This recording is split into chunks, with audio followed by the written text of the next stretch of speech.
อย่างไรไหนบอกชัดๆอีกทีข้อหนึ่งเมตตากรุณาข้อสองสัมมาอาชีพข้อสามกามสังวรข้อสี่ต้องมีสัจจะ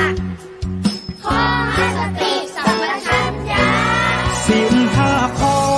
ทำห้าข้อทำใจทำได้สักข้อหรือยังมีศีลสุขล้ำมีธรรมสุขใจวอนพี่น้องไทยช่วยกันใส่ใจจริงจังยุคสมัยสื่อออนไลน์ทั้งโทรโจมตีใจเราทุกทางมีศีลมีธรรมเคียงข้างชีวิตพบทางสุขใจ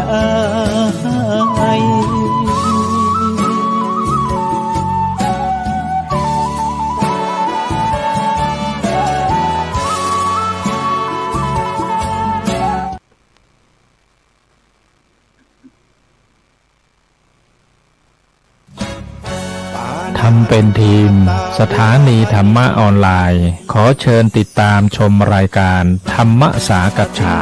สนทนาธรรมตามการ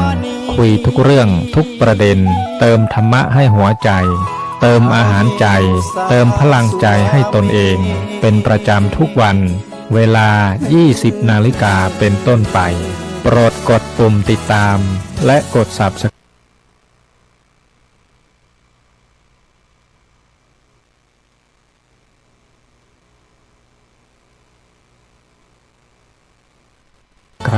เมื่อทำเป็นทีมมาเราจะได้พบกันเพื่อรับฟังสารธรรมข้อคิดดีๆมากมายรับบุญง่ายๆด้วยการกดแชร์เผยแพร่เป็นธรรมทานสัพพะทานังธรรมทานังชินาติการให้ธรรมะย่อมชนะการให้ทั้งปวง1แชร์1บุญมีค่าเท่ากับเผยแผ่ธรรมะให้กว้างไกลแชร์ไปมากยิ่งได้บุญมากเป็นการเปิดโอกาสให้คนได้รับฟังธรรมพบปัญญามีความสุขพ้นจากทุกข์ด้วยการฟังธรรมะ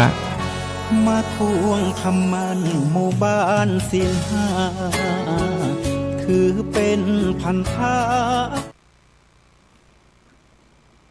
ศีลธรรมนำสุขทุกสมัยเราเป็นไทยเพราะมีธรรมประจำชาติหากไร้ศีลสิ้นผู้ฟังแล้วก็ท่านผู้ชมทุกท่านที่กำลังติดตามช่องธรรมะเป็นทีมทีวีออนไลน์กลุ่มพระสงฆ์อุบาสกอุบาสิการ่วมกันเผยแผ่ธรรมะออนไลน์ไลฟ์สดทาง Facebook ทาง YouTube และสถานีวิทยุเครือข่ายคลื่นสีขาวชาวประชา8จังหวัดภาคเหนือ FM 104.50 เมกะเฮิรตซ์วัดฝ่ายหินจังหวัดเชียงใหม่พร้อมทั้งบรรดาท่านผู้ฟังท่านผู้ชมนะที่ติดตามทาง Facebook ท่านอาจารย์พระครูอภิวัฒนวิกรมรองเจ้าคณะอำเภอดอยหล่อวัดปากทางเจริญ Facebook สหายหลวงปู่เขียววัดพุทธภาวนาเวสเตอร์โรดจากประเทศสวีเดน Facebook พระครูโสพลปริยัติ Facebook IDTO ทำเป็นทีมสากลพร้อมทั้งภาคีเครือข่าย YouTube วัดหลวงจอมคำเขมรัตน์นครเชียงตุง YouTube IDTO ทำเป็นทีมสากลซึ่งในค่ำคืนวันนี้ก็กับผมอัตมาภาพพระครูโสพลปริยัติก็ได้นำรายการสังฆพัฒนาเพื่อประชาชนบทบาทพระสงฆ์ในยุคนิวนอร์มอนมาพบกับบรรดาท่านผู้ฟังท่านผู้ชมเป็นประจำนะทุกคืนวันศุกร์เวลาตั้งแต่ 20 นาฬิกาเป็นต้นไปซึ่งในค่ำคืนนี้ก็พบกันในคืนวันศุกร์ที่ 18 เมษายนพุทธศักราช 2568 นะคืนนี้ก็ออกอากาศที่จังหวัดเชียงราย นะจังหวัดเชียงรายเพราะว่าเดินทางปฏิบัติศาสนกิจนะฉะนั้นก็ในค่ำคืนวันนี้บรรดาท่านผู้ฟังท่านผู้ชมนะที่ไม่ว่าจะเป็นพี่น้องทางเชียงรายนะวันนี้เรามาใกล้กันแล้ววันนี้นะทางจังหวัดพะเยาจังหวัดลำปางจังหวัดแพร่จังหวัดน่านพร้อมทั้งลำพูนเชียงใหม่แม่ฮ่องสอนนะพร้อมทั้งบรรดาท่านผู้ฟังท่านผู้ชมทั่วโลกนะซึ่งในค่ำคืนวันนี้ที่เชียงใหม่ของเราก็ที่เชียงราย เชียงรายนั้นก็รู้สึกว่าเสียงฟ้าร้องนะเสียงฟ้าร้องแต่ไม่แน่ไม่รู้ว่าจะเป็นอย่างไรแต่ก่อนที่เราจะมาคุยกันอะไรเรื่องอะไรกันคืนนี้เราเดี๋ยวไปพบกับผู้ร่วมรายการแล้วก็ไปที่ท่านอาจารย์พระมหาอนุวัฒน์ทิตเมโทนะจากวัดหนองป่าขออำเภอเมืองจังหวัดลำพูนนมัสการครับท่านอาจารย์มหาอนุวัฒน์ครับกราบนมัสการหลวงพ่อท่านพระครูโสพลปริยัตินะครับหลวงพ่อท่านพระครูสัปนคุณด็อกเตอร์ตลอดจนถึงท่านอาจารย์วิสิตนะครับท่านอาจารย์ดรวิสิตนะครับพร้อมกับญาติเจริญพรญาติโยมทุกท่านทุกคนครับครับผมครับสาธุครับผมไปที่รูปที่2ครับไปที่ท่านอาจารย์พระครูโคสิทธิ์สมณคุณนะครับด็อกเตอร์นะครับจากเวียงป่าเป้าจังหวัดเชียงรายนมัสการครับอาจารย์พระครูโคสิทธิ์ครับผมครับสวัสดีครูบาอาจารย์ทุกรูปนะครับขอเจริญพรกับทุกท่านนะครับครับสาธุครับเป็นอย่างไรบ้างตอนนี้ผมขึ้นมาอยู่ที่เชียงรายใกล้จะถึงเชียงแสนแล้วอาจารย์อยู่ที่ยังอยู่เวียงป่าเป้าอยู่เลยครับพรุ่งนี้เช้าตามไปครับครับผมยังอยู่ที่เวียงป่าเป้าอยู่นะครับครับผมเป็นยังไงบ้างตอนนี้ทางใกล้ๆทางเชียงแสนฟ้าร้องครึ้มทางเวียงป่าเป้าเป็นอย่างไรบ้างทางนี้ก็ครึ้มทางนี้ก็ครึ้มเหมือนกันครับรู้สึกว่าจะอีกไม่ถึง1 ชั่วโมงก็คงจะน่าจะมีแล้วครับหลังสงกรานต์ปีใหม่นี่ก็จะขนาดนักนะครับถึงฟ้าถึงฝนโอ้ยขนาดนี้นะครับเนาะครับผมครับหมายความว่าตอนนี้อยู่ที่เวียงป่าเป้าอยู่บ่ได้ขึ้นมาตัวหาที่เชียงแสนเปลี่ยนเนาะครับผมเดี๋ยววันพรุ่งนี้เจ้าตัวไปหาครับครับสาธุครับครับเป็นไปที่ท่านอาจารย์ผู้ช่วยศาสตราจารย์ดรวิสิทธิ์ทิตวิสิทธิ์โทนมัสการครับท่านอาจารย์ดรวิสิทธิ์ครับผมท่านอาจารย์พระครูโสพลปริยัติและก็อาจารย์พระครูโคสิทธิ์นะครับที่เคารพทั้ง2 รูปเลยครับผมครับสาธุครับตะกี้ท่านอาจารย์มหานุวัฒน์ลุดไปหน่อยหนึ่งครับผมวันนี้เป็นจะได้พ่องครับท่านอาจารย์ดรวิสิทธิ์ครับวันนี้ภารกิจหรือว่าภารกิจไปที่ไหนมาอย่างไงวันนี้คุยฟังหน่อยครับวันนี้ก็อาจจะเป็นช่วงปีใหม่เนาะช่วงฤดูปีใหม่ครับตั้งแต่วันที่13ย่างเข้าปีใหม่13 14 15 16แล้วหลังจากที่เป็นปีใหม่แล้วเนี่ยนะครับประเพณีวัฒนธรรมก็คือมีโอกาสได้ขอพรได้ทำบุญได้ขอพรอะไรก็เขาก็มีการทำเดินทางนะครับโดยเฉพาะยิ่งก็เริ่มวันนี้นะครับเดือนนี้ก็ได้เดินทางไปกราบสุมาคารวะพระมหาเถระบาอาจารย์ที่เฮาเคารพโดยเฉพาะอย่างยิ่งก็ภายใต้บารมีร่มโพร่มไทรของพระเดชพระคุณหลวงพ่อท่านเจ้าคณะจังหวัดแต่ละจังหวัดนะครับตั้งใจก็คือปีนี้ว่าจะให้ครบ8 จังหวัดอาจารย์พระครูโสพลก่อนเริ่มมาตั้งแต่จังหวัดลำพูนท่านเจ้าเนาะลำพูนมาแป้เนาะแล้วก็จะมาลำปางลำพูนลำปางลำพูนลำปาง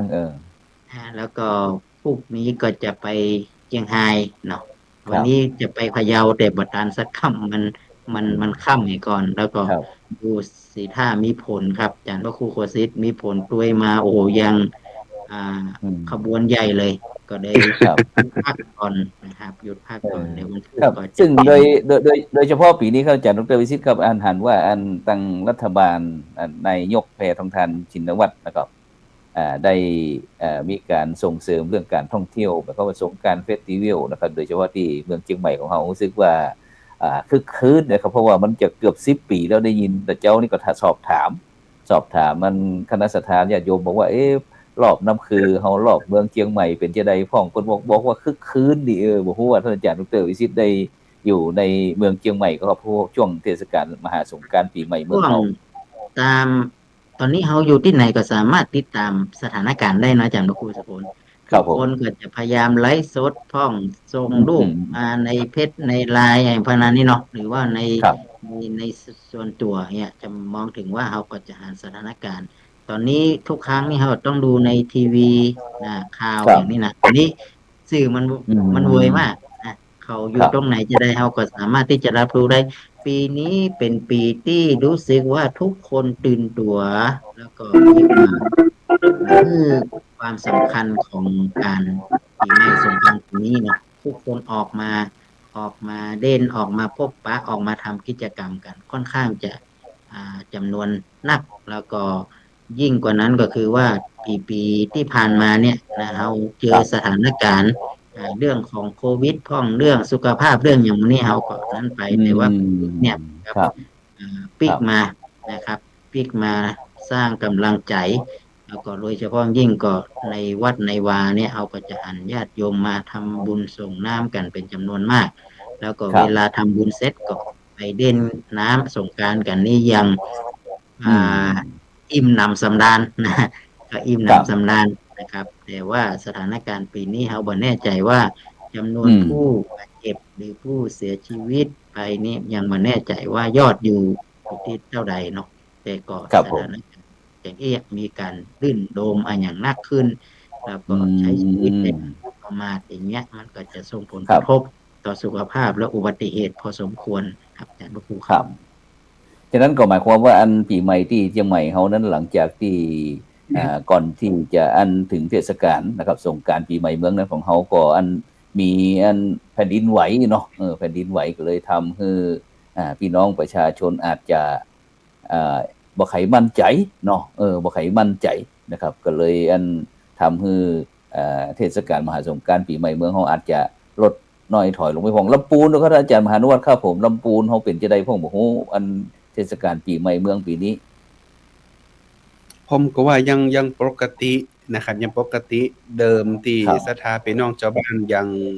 ยังทำบุญนะครับ แล้วก็ยังออกมาในการที่จะจับจ่ายแล้วก็ใช้ชีวิตกันในช่วงของเทศกาลปีใหม่เมืองนะครับ ครับ เนาะแต่ก็เนื่องด้วยสถานการณ์ช่วงหลังๆนะครับคือลำพูนเนาะเมืองลำพูนนะครับ เป็นเมืองเศรษฐกิจ ครับ ที่มันอยู่กับหลากหลายของกลุ่มคนนะครับ ประชากรแฝงลำพูนจะนักดังนั้นเวลาปีใหม่สงกรานต์นะครับเขาก็เลยจะหันคนในพื้นที่นักนะครับส่วนที่มาทำงานทำการอยู่ที่บ้านเฮาเพิ่นก็จะปิกบ้านเปิ้นเนาะไปทางแถบภาคอีสานหรือทางบ้านภูมิลำเนาเดิมเปิ้นนะครับ ก็คือว่านี่ก็คือจะเป็นช่วงหยุดยาว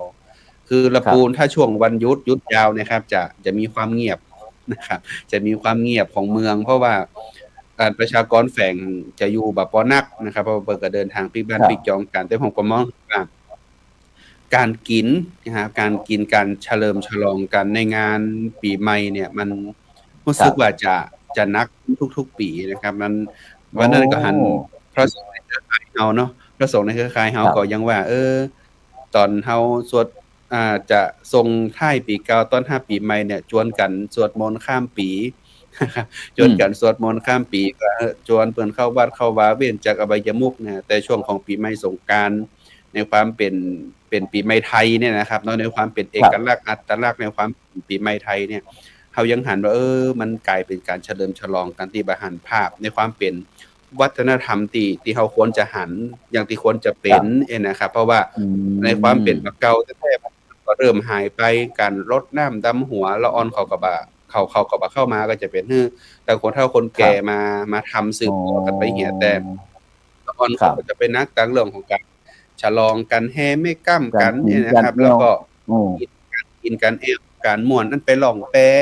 ล่องน้ำกันครับแต่เขาก็บอกว่าปีใหม่สงกรานต์เรื่องของการเล่นน้ำเขาก็เลยมาหันถึงความเป็นวิถีวัฒนธรรมที่บรรพบุรุษเพิ่นไว้ละไว้ฮื้นสังขารลองคือหยังวันเนาคือหยังเนี่ยครับ แล้วก็วันพยาวันปีเนี่ยเฮาก็จะมาหันละออนเข้าวัดเฮาไปหันกับคนเฒ่าที่อายุ40 50ขึ้นไปเนี่ยเข้าแล้วก็มันหาย นะครับแล้วถ้าหากว่าเฮาบ่สืบเนี่ยมันก็จะหายกันไปเรื่อยๆเนาะว่ามัน อ๋อ ที่จริงแล้วปีใหม่ปีสงกรานต์นี่มันควรจะชูเรื่องของอันหยังขึ้นมานะครับ แต่ถึงวันนี้อันเข้าใจกันว่าปีใหม่สงกรานต์คือการเล่นน้ำกันไปเหียการ เล่น ฉลองฉลอง น้ำ กัน ครับ ไป ผมนี่ที่เป็นมุมมองของท่านอาจารย์มหานุวัฒน์ทิตเมโทจากวัดหนองปะขออำเภอเมืองลำพูนนะครับที่ได้หันว่าปีใหม่ปีนี้ที่มุมมองที่ท่านอาจารย์ได้หันนะครับโอ้โหตั้งอันเวียงป่าเป้าเป็นจะได้ห้องเข้าท่านอาจารย์พ่อครูโคซิดครับผมอันเวียงป่าเป้าเฮาเรื่องการเล่นน้ำสงกรานต์ถึงละเด็กละอ่อนคนเฒ่าคนแก่ยังไปมาหาสู่เข้าวัดว่าอารามเหมือนกันกับห้องก็ครับเหมือนกันตะพานมากับตะกอนก็หรือว่าครับผม ครับก็ปกตินะครับเนาะในการที่จะส่งกรานต์ปีใหม่บ้านเฮาก็เป็นสิ่งที่ทุกคนท่ากันถ้าลูกหลานปิกมาบ้านมาจองพ่อแม่พี่น้องได้มาพบมาปะกัน ก็เฮาบ่ได้ไปสัมผัสกับเขาโดยตรงนะอย่างที่อาจารย์ดร.วิสิตว่าก็คือแต่ว่าสื่อโซเชียลอย่างต่างๆเนี่ยมันก็ลงมาเขาก็หันความสมัครสมานสามัคคีความผูกพันยังคงเดิมอยู่นะครับแต่ว่ามันก็จะมีบางสิ่งบางอย่างที่เปลี่ยนไปตามที่หลังจากโควิดเนี่ยหันได้ชัดเลยครับว่ามันมีความเปลี่ยนแปลงไปโดยวิธีอย่างต่างๆเนี่ยอย่างเช่นที่จะรวมคนหลายๆก็จะน้อยถอยลงนะครับแล้วก็ลดน้อยลงครับผมแล้วก็กระชับเวลาคือสั้นลงครับแต่ว่าช่วงนี้ก็แต่ว่าตั้งเจียงไฮ้ก็อนุวัตตามฮีตเก่าห้อยเดิมของครูบาอาจารย์ต้อยแล้วก็ตามปฏิทินราชการต้อยกับ13 14 15แล้วเนาะเนี่ย13 14 15น่ะเป็นปกติก็มีดราม่ากันหลายๆอย่างเรื่อง10วันพญาวันสังขารล่องก็เป็นปกติของมนุษย์เนาะของคนที่ต่างถิ่นต่างที่แต่ว่าเขาก็ปรับเพื่อกันตอนนี้ก็ยังเช่นต้านขันเข้าครับต้านขันเข้าก็คือสถิติเนี่ยก็ปกตินะครับปกติแต่ว่าความแออัดยัดเยียดเนี่ยก็จะลดน้อยถอยลงก็คือจะศรัทธาจะเข้าใจนักขึ้นนะครับว่าการที่มันเนี่ยกันวันพญาวันเดียวเนี่ยตัวเจ้าตื่นตั้งแต่ตีห้าเพื่อมาปั่นป้อนกว่าจะเสร็จต้านขันเข้าเนาะครับผมต้านของเข้าวันพญาวันเนี่ยครับตั้งแต่สมัยตะกอนเนี่ยก็ตั้งแต่ตีห้าครับแล้วก็จะต้องไปสืบจะโหราจ้าตาต้อยต้องหลายอย่างหลายอันแต่ว่ามันก็ปรับเปลี่ยนกันไปแล้วก็เริ่มทยอยกันมานักขึ้นนะครับเริ่มทยอยกันมานักขึ้นแล้วก็ปรับเปลี่ยนอย่างบางสิ่งบางอย่างสิ่งที่มันขาดหายไปอย่างที่อาจารย์มหาวิวัฒน์ว่าก็คือเรื่องประเพณีวัฒนธรรมเก่าๆก็แต่ก็ยังมีอย่างการขนทรายเข้าวัดเนี่ยการขนทรายเข้าวัดเนี่ยแต่ก่อนนี่เขาเป็นละออนนี่เขาก็ไปเอาน้ำตามาเนาะขนคู่ครับเขาไปคู่เดียวเนี่ยเจ้าตัวคู่หนึ่งเพื่อป่อเพื่อแม่เพื่อปีเพื่อน้องคนละคู่เอาเข้าเขาก็เตี้ยวไป3-4 รอบปุ่นแต่มันก็ม่วนต้อยกันลุ่มแต่ว่าปัจจุบันนี่มันเปลี่ยนไปมาก่อนนั่งรถกันมาเห็นลุ่มมากับเอามาทีเดียวครับมันก็บหันมันก็ประเภทนี้การขนซ้ายข่อยก็ยังเข้าใจอยู่แต่ว่าวิธีมันก็เปลี่ยนเนาะวิธีการดำเนินการใช้ชีวิตมันก็เปลี่ยนไปครับมันก็ปรับยังของผมเนี่ยก็จะสร้างนวัตกรรมใหม่ขึ้นมาก็คือเรื่องของการส่งเคราะห์ delivery เนาะส่งเคราะห์ delivery จะได้ครับส่งเคราะห์ delivery จะได้ก็คือแต่ก่อนนี่แทนแต่ช่วงโควิดเนี่ยผมก็ทำมา 4-5 ปีนะครับช่วงที่โควิดเนี่ยก็คือเปิดได้เข้าวัดเนาะเขาก็ผมก็ออกบ้านเลยครับเอารถเอาพระพุทธรูปนำหน้าเหียเอาตุเจ้าพระเนนก็นั่งรถให้กันเจริญพุทธมนต์รอบบ้านนะครับแล้วก็เฮาก็เป็นตุเจ้าเฮาก็พระพรมน้ำมนต์เข้าบ้านเข้าจองสถานก็อยู่หน้าบ้านหน้าจองเปิ้นก็ลูกหลานไผมาได้เข้ามาปีนี้เปิ้นก็เอาเสื้อเอาผ้ามาไว้หน้าบ้านให้เฮาพระพรมน้ำมนต์ครับก็ไปทุกซอกทุกมุมทุกหลังคาเรือนนะครับมันก็ปรับแห่งวิถีนึงนี่ครับแห่งวิถีนึงแต่ว่าหลังจากที่หมดโควิดไปเปิ้นก็ว่าสถานเปิ้นก็ยังต้องการอยู่ครับวัดเปิ้นก็มาส่งเข้าวัดอยู่ครับวัดเปิ้นก็ทำอยู่เพราะฉะนั้นเฮาก็ต้อยใจสถานแห่งน้อยก็คือ ช่วงเช้าทำที่วัดเนอแล้วก็ช่วงบ่ายเนี่ยช่วงบ่ายเขาจะออกวัดไปเพื่อที่จะประพรมน้ำมนต์ในแต่ละบ้านแต่ละจองทุกซอกทุกซอยแล้วก็คือคนเฒ่าคนแก่ที่เปิดมาวัดบ่ได้ครับที่หรือคนที่เปิดบ่สามารถที่จะมาวัดได้เนี่ยคือรออยู่หน้าบ้านเนอเดี๋ยวเขาจะไปประพรมน้ำมนต์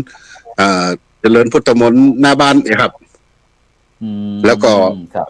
การขันเข้าเดลิเวอรี่ก็เริ่มขึ้นมานักขึ้นก็คือไปตามหน้าบ้านเลยครับไปตามเข้าหน้าเขาไปบิณฑบาตเปิดกระดาษขันเข้าขันปลามาเปิดก็เป็นการอนุเคราะห์สงเคราะห์ครับป้าอุ้ยแม่อุ้ยที่เปิ่นมาบัดสะดวกครับมาบัดสะดวกแล้วก็ยิ่งปัจจุบันการจราจรอย่างต่างๆโดยเฉพาะเชียงรายเนี่ยก็จะเป็นแหล่งเป้าหมายแห่งเป้าหมายของนักท่องเที่ยวเนาะโดยเฉพาะเมสวยเนี่ยโดยเฉพาะเมสวยแพ้เปียกแพ้อย่างนี้ก็โอ้รถก็ติดกันยาวเหยียดเหมือนกันแล้วก็การจราจรก็พลุกพล่านนะครับคนเฒ่าคนแก่เปิดกล่อมสะดวกที่จะมาวัดนะครับเขาก็เลยใช้วิธีนี้ในการที่จะปรับประเพณีบางอย่างคือยังแกนของความเป็นประเพณีเนี่ยยังคงอยู่แต่ว่าวิธีการเปลี่ยนไปครับประมาณนี้ครับผมครับสาธุครับซึ่งในขณะนี้บรรดาท่านผู้ฟังท่านผู้ชมก็กำลังติดตามรายการสังฆพัฒนาเพื่อประชาชนบทบาทพระสงฆ์ในยุคนิวนอร์มอนซึ่งวันนี้เราหลังจากที่ได้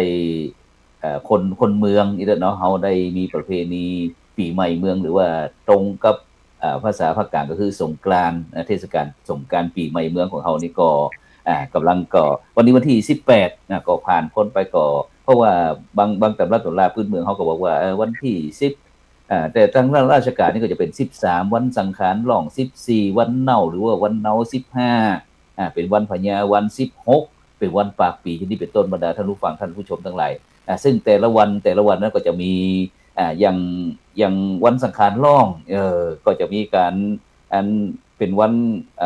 clean day นะคือทำความสะอาดของบ้านของจ้องอย่างต่างๆเนี่ยซึ่งสมัยก่อนนั้นพ่อแม่ก็จะบอกให้ลูกหลานว่าตื่นเช้าเด้อแล้วก็สระเผาแต่งเนื้อแต่งตัวอาบน้ำอาบผ้าคือชำระร่างกายจิตใจให้สะอาดแล้วก็เอาความบ่ดีบ่งามต่างๆคือส่งคืออันผู้สังขารเนี่ยสังขารหล่องด้วยตาตรงน้ำลานอีกนะครับแล้วก็นอกนั้นก็เป็นวันเนาหรือว่าวันเนาวันที่2นั่นก็จะเป็นวันที่จะต้องอู้จากันด้วยความเป็นมงคลอย่างต่างโดยเฉพาะโยมป่อโยมแม่พระสงฆ์องค์เจ้าก็จะอู้กันจ้าอู้จ๋าหวานกันเนี่ยอู้แต่คำที่เป็นมงคลเป็นสิ่งดีต่างเพราะว่าวันนี้เป็นวันที่สำคัญเหมือนกันเพราะว่าถ้าเฮาอู้บ่ดีหรือว่าทะเลาะเบาะแว้งกันก็จะทำให้ชีวิตบ่เป็นมงคลเช่นกันแล้วก็ในภาคบ่ายนั่นก็จะเป็นเกี่ยวกับเรื่องขนทรายเข้าวัดอย่างที่ท่านอาจารย์ผู้ปู่โคสิตได้อูเนี่ยการขนทรายเข้าวัดมีความจุดมุ่งหมายอย่างจะได้นะโดยเฉพาะเรื่องการที่เจ้าพูดเขาถือว่าเวลาคนพุทธบริษัทหรือว่าพี่น้องเจ้าพูดเขาไปวัดไปวาเนี่ยเดินเหินในวัดในวาขี้ดินหินดินทรายต่างๆอย่าติดเท้าติดตีนติดไม้ติดมืออย่างต่างๆมากกว่าเป็นบาปเป็นกรรมนะก็เลยมีกิจกรรมเรื่องขนทรายเข้าวัดเนี่ยแล้วก็โดยเฉพาะบ่ฮู้จะเอาสัญลักษณ์อย่างเข้าวัดเข้าวาอาจจะเป็นเจดีย์ก็เป็นพุทธรูปก็อย่างต่างๆแล้วสุดท้ายแล้วก็โดยเฉพาะเป็นวันจ่ายเป็นวันดาโดยในวันที่14นั่นน่ะเป็นวันดาที่พี่น้องศรัทธาญาติโยมปู่อุ้ยเพิ่นก็จะเตรียมเข้าไปอาหารซื้ออุปกรณ์การอย่างที่จะไปทำบุญในวันพญาวันเนี่ยนี่คือเฮาอู้ภาพรวมให้ฟังนะฉะนั้นเนี่ยโดยเฉพาะวันนี้เฮาก็เลยตั้งใจว่าปีนี้นอกจากที่เฮาได้มีม่วนงานสันเล่าละเด็กละอ่อนเข้าไปก็เลยสอบถามครูบาอาจารย์ว่าเป็นจังได๋พ้องที่คณะครูบาอาจารย์นี่หันเฮาก็เลยวันนี้เฮาก็เลยตั้งใจกันว่าจะอู้เรื่องว่าปีใหม่เมือง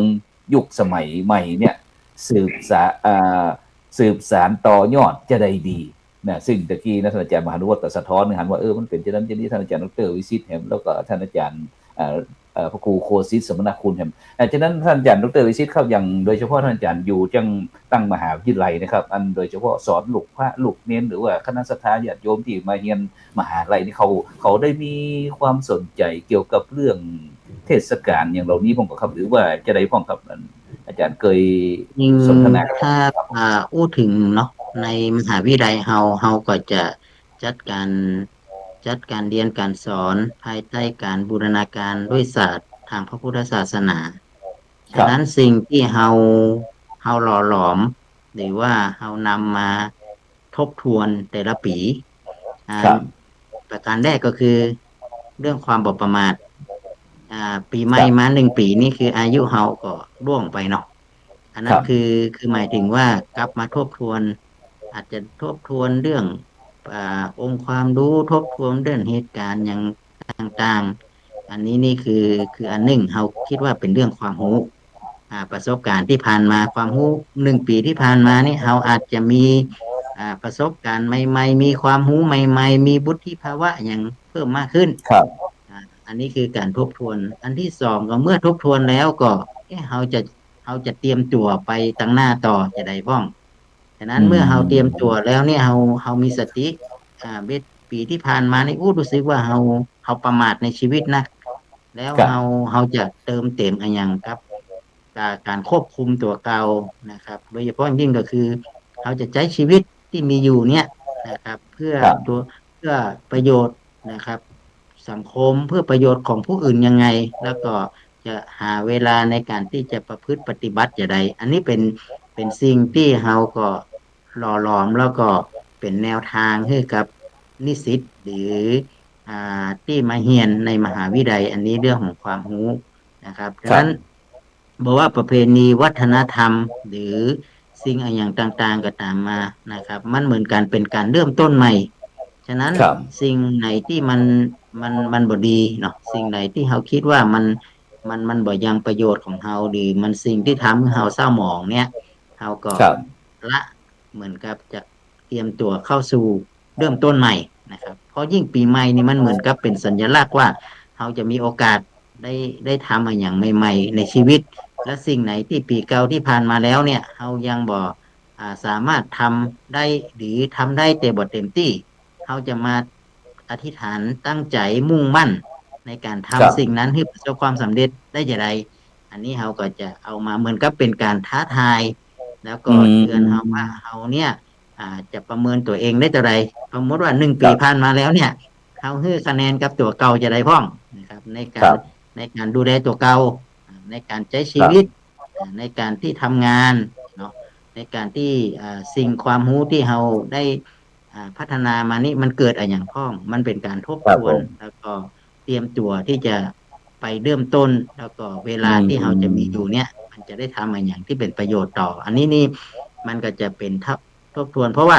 ภายใน1 ปีเนี่ยเราแทบจะรู้เลยว่า12 เดือนเรามีกิจกรรมมาอย่างพ้องอาจารย์พระครูประสิทธิ์ครับเรารู้เลยว่าช่วงฤดู3 เดือนนี้ฤดูอืมไตรมาสนี้3 เดือนนี้เราจะทำอะไรอย่างมันจนมันเป็นวิถีของเราไปเป็นวิถีวัฒนธรรมของเราไปเลยว่าอีก3 เดือนนี่นะแน่นอนตอนนี้ฤดูฝนจะเข้ามาละเขาจะต้องอืมปรับตัวจะได้การงานจะต้องเป็นครับจะได้แล้วอยู่เขาจะดูแลกันจะได้เนี่ยช่วงเข้าพรรษาก็ใกล้เข้ามาถึงละเห็นไหมครับพออครับอกพรรษามันก็จะมีประเพณีวัฒนธรรมมีอย่างหมูเนี้ยมันเหมือนกับอืมันเป็นวิถีมเฮารู้เลยว่า12 เดือนเนี่ยอนาคตข้างหน้าในต่อไปเนี่ยมันจะมีกิจกรรมอะไรอย่างในตัวเก่าเฮาเคยเจอโดยเฉพาะยิ่งเฮาเป็นนักบวชเฮาเป็นพระเนี่ยเฮาก็จะหมุนเวียนเนาะหมุนเวียนแล้วก็เฮาจะรู้เลยว่าช่วงไหนที่เฮาควรจะต้องดูแลตัวเก่าช่วงไหนที่จะสุขภาพช่วงไหนงานเขาจะหนักอีกนะช่วงไหนมันจะครับเบาอีกนะอย่างอาจารย์พระคอืรูโสพลเนี่ยก็มจะหันตลอดได้ว่าช่วงเวลาพฤษภาเนี่ยจะต้องไปปฏิบัติธรรมนี่เนาะ45 วันครับอาจารย์พระครูโสพลก็ต้องเตรียมตัวเห็นเนาะมันเหมือนลักษณะของครับการเตรียมตัวเตรียมช่วงก้าวเข้าไปฉะนั้นการทำงานครับอาจารย์พระครูโสพลผมเตรียมงานครับผมเดือนนี้เราเตรียมงาน2 เดือนข้างหน้านี่นะฉะนั้นอืมเนี่ยเดือนนี้กับเดือนหน้านี่เต็มละ เห็นไหมอาอืมจารย์เขาเตรียมไว้อย่างนี้เดือนนี้เดือนหน้าเนี่ยเขาแทบจะบอกมีเวลาแล้วเขาบอกมีครับกิจกรรมตลอดเลยแล้วทีนี้เขาเตรียมไว้เขาเตรียมเดือนนี้พุ่นอีก3 เดือนนะครับเขาจะต้องเจอละฉะนั้นนี่คิวเวลาเนี่ยตอนนี้ถ้าเกิดว่าใครมาบอกโอ้พระอาจารย์อยู่กับเดือนนี้เมษานี่หมดละพฤษภานี่ก็หมดละอาจารย์ก็จะหมดครับเขาเหมือนกับว่ามันเริ่มมีกิจกรรมอะไรอย่างที่เข้ามาของเขาเนี่ยอืนะครับจองนิมมนต์ไว้รับนิมนต์ไว้ รับกิจไว้ครับเนี่ยตรงนั้นเนี่ยมันเป็นวิถีไปแล้วผมก็มองว่านี่คต่างรับหากแต่เมื่อเราทบทวนแล้วเนี่ยหมายความว่าสิ่งไหนที่เรายังจะต้องเพิ่มสิ่งไหนที่เราครับจะต้องลดอ่าบางสิ่งอาจจะต้องเพิ่มบางสิ่งอาจจะต้องลด นะครับเพราะวิถีมันเปลี่ยนแปลงไปตลอดโดยเฉพาะยิ่งก็คือช่วงนี้อาจารย์พระครูโสพลตอนนี้เนี่ยบอกรู้เลยว่าอยู่ๆเนี่ยเกิดอุทกภัยมาครับจึงเกิดอุทกภัยมาปุ๊บเนี่ยปกติเฮากำลังทำงานเรื่องสุขภาพแต่ตอนนี้เขาต้องมาทำเรื่องสุขภาพจิตเขาต้องมาดูแลสภาพจิตใจเห็นไหมแต่ว่าเครื่องมือมันอาจจะเปลี่ยนแปลงไปตามสถานการณ์แต่ก่อนเขาเจอเรื่องโควิดเราก็ต้องดูแลเรื่องโควิดวิธีการจัดการโควิดเป็นยังไงเกิดความรู้เรื่องโควิดแต่พอมาปุ๊บตอนนี้เขาเรื่องมาทบทวนเรื่องของแผ่นดินไหวละเขาจะมีวิธีการความรู้อะไรฉะนั้นความรู้มันเกิดขึ้นตลอดเวลาขนาดทุกอย่างที่มันมีเหตุการณ์มันมีประสบการณ์ผมคิดว่าสังคมแห่งการเรียนรู้นี่มันไม่มีที่สิ้นสุดเลยฉะนั้นเราเรียนรู้ปรับตัวนะครับแม้กระทั่งตอนนี้สิ่งที่ขนาดที่เราดูปีใหม่มาเนี่ยเราก็จะได้รับผลกระทบจากฝนฟ้าก็ดีตอนนี้น้ำนะอาจารย์พระครูผลมันบ่เหมือนเดิมแล้วนะที่ไม่หายถ้าเราติดตามข่าวเนี่ยเขาจะได้ถ้าว่ามันมีชีหนูแต่ปกติเนี่ยเขาก็บอกให้เขามันก็มีเหตุการณ์ที่โอ้ดกชีหนูนี่แต่ก่อนนี่โอ้ได้แดงมากเลยนะครับแต่ตอนนี้มันมาตามน้ำเพราะว่ามันนะปุ๊บเนี่ยมาปุ๊บเอาคุกคนเห็นชีหนูโอ้อันตรายเลยวันตรงนั้นกิจกรรมแทบจะบ่เกิดเลยอาจารย์ครูฉะนั้นเหตุการณ์อย่างต่างๆก็แล้วกันมันทำให้เฮาเนี่ยวิถีของเฮาในการที่จะอยู่ภายใต้12เดือนเนี่ยเหมือนกับว่าเฮาจะต้องเตรียมความพร้อมตลอดเวลาแล้วก็เตรียมการเปลี่ยนแปลงนะครับบ่ใช่ร่างกายเฮาเปลี่ยนแปลงอย่างเดียวนะร่างกายเฮาก็มีการปรับเปลี่ยนเนาะว่า1ปีนี่ร่างกายเฮาเป็นจังได๋พ้องปรับเปลี่ยนไปตามวัยตอนนี้เฮาเข้าสู่แต่ก่อนนี้เป็นวัยรุ่นเนาะตอนนี้มันเข้าไปสู่ทางวัยนึงละเป็นวัยแห่งวัยกลางคนวัยกลางคนวัยที่จะต้องกลับมาละแต่ก่อนเฮาบ่ได้สนใจเรื่องสุขภาพแต่ตอนนี้เฮาก็ต้องปิ๊กมาดูแลสุขภาพของตัวเก่าเห็นนะมันเหมือนกับว่าประมาทบ่ได้ในชีวิตแล้วก็มันเกิดองค์ความรู้ใหม่อยู่ตลอดเวลานะครับแล้วก็วิธีคิดวิธีทำของเฮามันก็เปลี่ยนแปลงไปอันนี้ผมคิดว่าเป็นเรื่องที่สำคัญแล้วมหาวิทยาลัยของเฮาก็ตระหนักคือนิสิตที่เข้ามาเรียนเนี่ยได้ใจธรรมะเป็นเครื่องมือในการปรับตัวเป็นเครื่องมือในการที่จะทำยังไงจะให้ชีวิตตัวเก่าชีวิตสังคมชุมชนเนี่ยเกิดสันติสุขให้อยู่ร่วมกันอย่างสันติสุขและมีความสุขกับเหตุการณ์ต่างๆที่เข้ามานะครับบ่ได้บาดกลัวบ่ได้อย่างมีความพร้อมการเตรียมตัวรับสิ่งต่างๆนี้ตลอดเวลาครับผมครับสาธุครับซึ่งบรรดาท่านผู้ฟังท่านผู้ชมซึ่งก็ได้ตอนนี้เรากำลังสนทนากันหลังจากที่เทศกาลมหาสงกรานต์ปีใหม่เมืองที่ผ่านไปกำลังที่จะผ่านไปนะเพราะว่าวันนี้วันที่18แล้วฉะนั้นก็เราก็ได้สอบถามคณะครูบาอาจารย์บอกว่าจะเป็นที่ตั้งเชียงใหม่ที่ลำพูนที่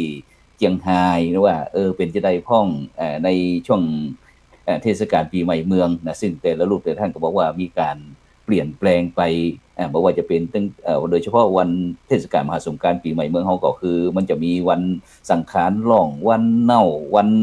ปัญญาวันปากปีต่างซึ่งโดยเฉพาะท่านอาจารย์มหานวดเพิ่นก็สะท้อนผ่านบอกในปัจจุบันนี้รู้สึกว่าความหมายของปีใหม่เมืองก็ส่วนมากนี่ถ้าเป็นพี่น้องเจ้าพุทธเฮาก็จะเน้นเรื่องบุญเรื่องกุศลเรื่องคุณงามความดีเรื่องความกตัญญูกตเวทีต่างๆแต่ในปัจจุบันนี้บอกว่าละอ่อนนะส่วนมากว่าถ้าปีใหม่เมืองนี้เป็นเรื่องการเล่นน้ำนะครับฉะนั้นในโอกาสที่ท่านอาจารย์พระครูธีรสุทธพจน์ดร.นะครับผู้ช่วยที่การบดีมหาวิทยาลัยมหาจุฬาลงกรณราชวิทยาลัยเขตเชียงใหม่นะครับได้มีโอกาสเดินทางเข้ามานมัสการครับท่านอาจารย์พระครูธีรสุทธพจน์ครับผมครับอาจารย์เปิดไมค์แป๊บนึงครับเปิดไมค์แป๊บนึงอาจารย์เปิดไมค์แป๊บครับผมครับสวัสดีครับอาจารย์พระครูโสพลท่านพระครูโคเศษท่านพิเศษแล้วก็ท่านพระมหานุวัตรครับแล้วก็ญาติโยมครูบาอาจารย์ที่รับชมรับฟังทุกท่านทุกรูปครับผมสวัสดีปีใหม่ครับนมัสการครับสวัสดีปีใหม่ครับไปตั้งใจมากำลังตัวมาหาบ้านมีงานหลายอย่างพอดีมีญาติโยมลูกศิษย์ลูกหามันรวมตัวกันแล้วก็มาคารวะหลวงพ่อครูบาวัดหัวควงครับแล้วก็ได้นะครับ ครับผม ครูบาปัญญา เลยร่วม แล้วก็มีตั้งครับทางโรงเรียนสืบสานล้านนามาแล้วฝนตกครับพี่กลับมาได้เลยนั่งรอฝนเนี่ย โอ้ตอนนี้หมายความว่าที่ยังไงที่ฝนตกอีเนาะ กำลังย้างครับกำลังย้าง โอ้กำลังยังกับแต่ตอนนี้ ครับ พักอยู่ที่เชียงรายกำลังคลึ้มอยู่ อ๋อครับ เป็น โอ้ จะได้ห้องครับอาจารย์ครับปีนี้ ขั้น อาจารย์ได้อยู่ ขั้นนี้ ในเมืองเชียงใหม่ ขั้นนี้โดยสันแม่ริมแถบตำบลดอนแก้วครับ เจอหนักเลยครับตีแถวค่ายที่มีรูปพระนเรศวรนะครับ บริเวณดังกล่าวเนี่ยต้นไม้ต้นตอกหักกัน บ้านจองหอเงินเสียหายนักแกครับนักอยู่นะครับ ผมครับ อาจารย์ก็ ลมหลวง ครับขอรายการเฮาที่คนนี้ก็ขอเป็นกำลังใจคืออันผู้ที่มีส่วนเกี่ยวข้องทุกฝ่ายนะอาจารย์เนาะความตึงผู้ที่ ครับผม ประสบจากอันพายุหัวปีนี้วันนี้ลมหลวงกันอาจารย์ครับ ปีใหม่ปีนี้ ครับลมหลวง ลมหลวงมาปีนี้มาลมหลวงมาแล้วก็ฝนมาตัว ปีนี้ถ้ามาแบบนี้เพราะว่าฝนจะมาเบยและปลายปีน้ำจะน้อย แล้วก็สิงหากรกฎาสิงหานี้ต้องระมัดระวังละถ้าว่าไปนี่ถ้า ระมัดระวัง ถ้าเป็นลักษณะ อาจารย์ครับ เรื่องน้ำครับ เรื่อง ถ้าเป็นลักษณะนี้ต้องถามน้ำมะโคโคซินน่ะมันมีต่ำอาเวียงปากเป้า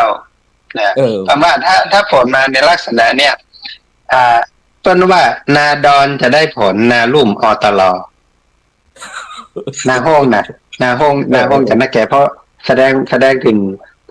ผลว่าน้ำนักครับปีนี้น้ำต้นปีนัก แต่ว่าน้ำปลายปีจะน้อยครับโอ้ตรงนี้ก็ถือ ก็ ว่า เป็นกำลัง ครับ เป็นศาสตร์หนึ่งที่หมายความว่าอันเวลาอันเซตจากปีใหม่ปุ๊บนี้อันก็อาจารย์เบิ่นกับตุหลวงเบิ่นจะบอกว่าปีนี้ฟ้าห้องทางใดเนาะประเทศไทยที่จบปีใหม่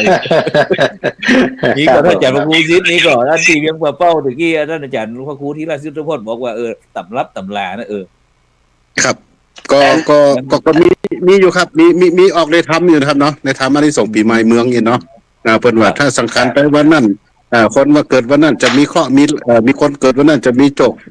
ฟ้าฝนเป็นจะได้ครับ มันก็จะแต่ว่ารู้สึกว่าก็พอในธรรมก็แต่ปีนี้น้ำนักนะครับปีนี้น้ำนักก็นักแต่ครับวันคนซ้ายก็เปี้ยกันหมดนะครับ เปียกนี่หมายความว่าฮดกันหรือว่าฝนตก ฝนตกครับฝนตกกัน ครับผมครับครับท่านอาจารย์พระครูที่ราชสุทธพจน์ครับท่านอาจารย์ครับ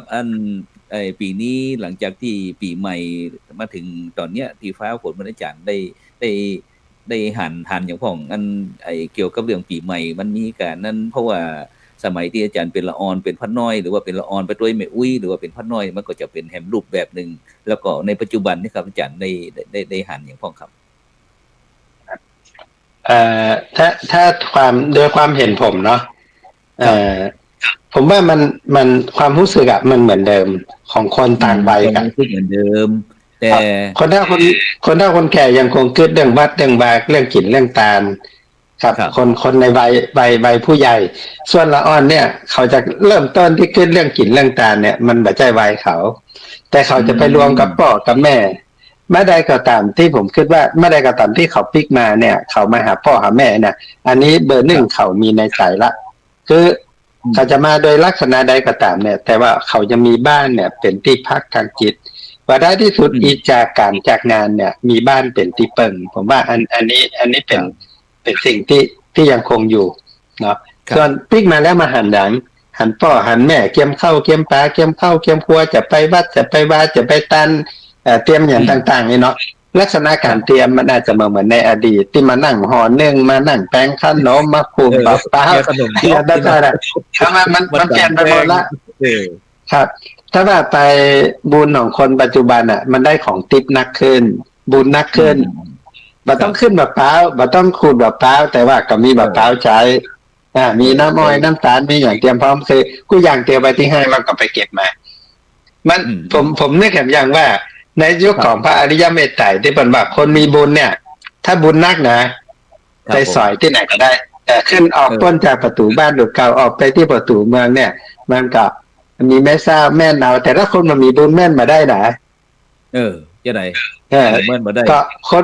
มันมีบุญคือมีสตางค์อ่ะแม่นมาได้เราต้องไปซ่อมปามาคูดคนเดียว เพราะฉะนั้นเป็นยกของคนเกิดมาเสวยบุญกูยังสะดวกสบายหมดแล้วอ่อนพอเขาเปิ้นหันพ่อแม่อันเนี่ยทุกคนก็จะช่วยและที่หันนะครับ คือเมียงเนี่ยคือเมืองนี่นะคูเมืองหรือว่าคือเวียงนี่นะครับมะเจ้าเนี่ยจะคนมานักคนมานักอาจจะพักผ่อนกันหรือว่าช่วยพ่อช่วยแม่เตรียมการเตรียมงานเนาะแต่มาตอนนี้หายห่วงเลยเหมือนเดิมครับเหมือนเดิมอย่างคนและคนวัยใหญ่ๆก็จะบมา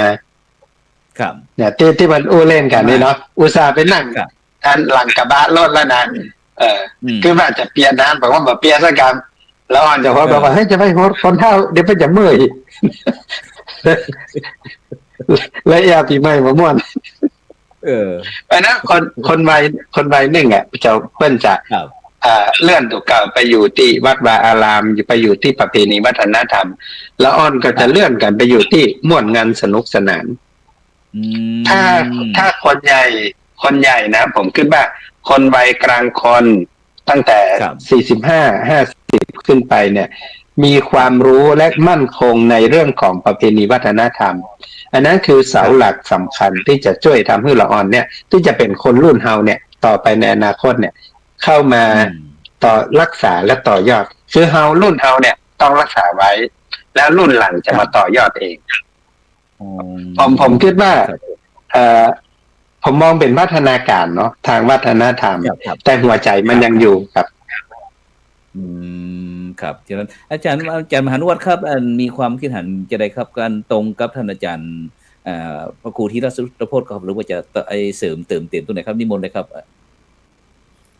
คือผมมีความเห็นเดียวกันครับหลวงพ่อท่านพระครูธีรสุตโพธิ์นะครับว่าในวัย40-50-60ไปเนี่ยครับคนเฒ่าคนแก่เนี่ยเขาต้องว่าเขาต้องละไว้ให้ละอ่อนได้สืบได้สานถ้าเขาจะมาต่อยอดนะครับถ้าหากว่าคนในรุ่นยุคที่อายุ 40-50 ไปยังบ่แน่นในเรื่องของกว่าวันที่นั่นจะต้องทำอะไรอย่างวันนั้นจะต้องทำอะไรอย่างในความเป็นปีใหม่เมืองเฮานะครับเนาะมันต้องแน่นให้เขาแล้วมันก็จะทำให้บรรณาเนี่ยลูกหลานมันก็จะต้องสืบตัวเฮาแต่มันใจว่าถึงเวลามาปุ๊บเนี่ยไว้40-50กินม่วนเล่นอย่างเดียวแต่เพิ่นถามเรื่องของประเพณีคืออะไรอย่างวันที่13ยังสังขารล่องยังได้นะครับวันเนายังได้ห้องนี่เนาะครับก็อยู่มันก็จะมีช่วงวัยประมาณนี้ว่าบางคนเขาก็บ่ฮู้เรื่องแต่เพราะเขาก็บ่ได้คุกคีเนาะโดยเฉพาะรุ่นเป็นวัยกลางคนที่ไว้ทำงานกับเรื่องยุคของการแข่งขันในทุกๆวันนะครับอาจารย์หลวงพ่อทั้งหลายครับเพราะว่าเขาลูกเจ้ามาเขาก็ไปทำงานละเขาก็บ่ได้มีเวลาที่จะมาเรียนรู้ในเรื่องของประเพณีเหล่านี้นะแต่ถ้าหากว่าเขาปิกบ้านไปเขายัง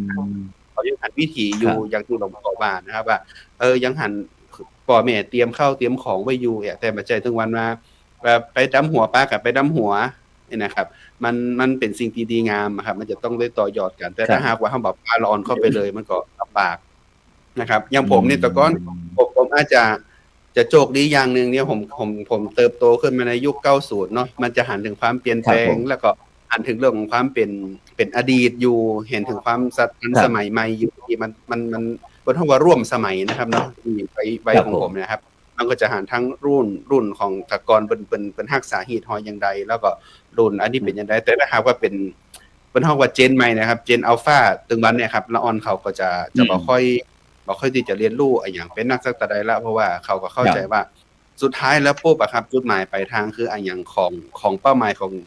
องประเพณีวัฒนธรรมตรงนี้เนี่ยเขาบ่ได้มีเป้าหมายอย่างแท้จริงแล้วก็เขาบ่ได้ง่ายๆคือบ่ได้อินนะครับเนาะบ่ได้อินกับประเพณีมันก็จะทำให้วันข้างหน้ามันก็จะห